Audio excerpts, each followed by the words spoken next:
আসসালামু আলাইকুম প্রিয় দর্শকবৃন্দু, আমন্ত্রণ জানাচ্ছি এখনই সময় টিভির পক্ষ থেকে সবাইকে শুভেচ্ছা এবং অভিনন্দন।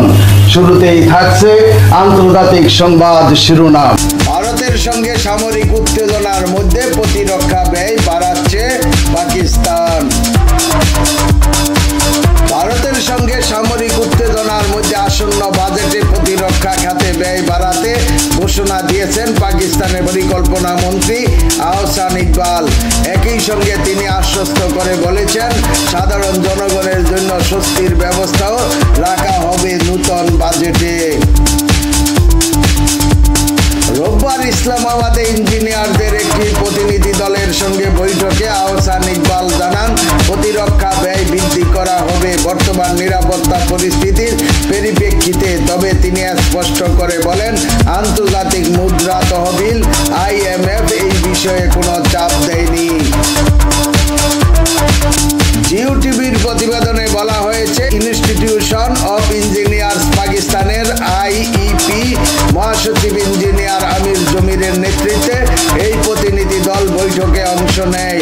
বৈঠকে পানি সম্পর্কিত প্রকল্পের অগ্রাধিকার দেওয়া, ভারতের পানি আগ্রাসনের জবাব ও ডায়ামার ভাষা বাদসহ জল সম্পদ প্রকল্পসমূহের দ্রুত বাস্তবায়নের কথা বলেন পাকিস্তানের পরিকল্পনা মন্ত্রী।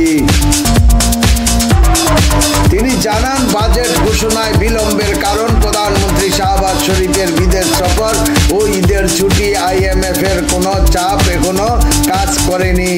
তরুণ প্রকৌশলীদের জন্য বেতনভুক্ত ইন্টার্নশিপ কর্মসূচি চালুর কথাও জানান আহসান ইকবাল। প্রকৌশলীদের দাবি নতুন বাজেটে অন্তর্ভুক্ত করার আশ্বাসও দেন তিনি। রাজনৈতিক প্রসঙ্গে বক্তব্য দিতে গিয়ে আহসান ইকবাল বলেন, ভারতের বিরুদ্ধে সাম্প্রতিক সামরিক সাফল্যের মাধ্যমে পাকিস্তান ঐক্যবদ্ধ হয়েছে। তবে তিনি ইমরান খানের নেতিবাচক প্রতিক্রিয়ার সমালোচনা করেন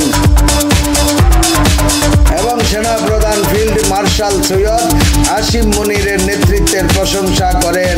তিনি বলেন, সরকার এমন কোনো পদক্ষেপ নেবে না যা জাতীয় ঐক্য ও সংহতির জন্য ক্ষতিকর হতে পারে। প্রিয় দর্শকবৃন্দু, আজকের প্রতিবেদন এই পর্যন্তই শেষ করছি এখানেই। পরবর্তী সংবাদ পেতে আমাদের সাথেই থাকুন। আল্লাহ হাফেজ।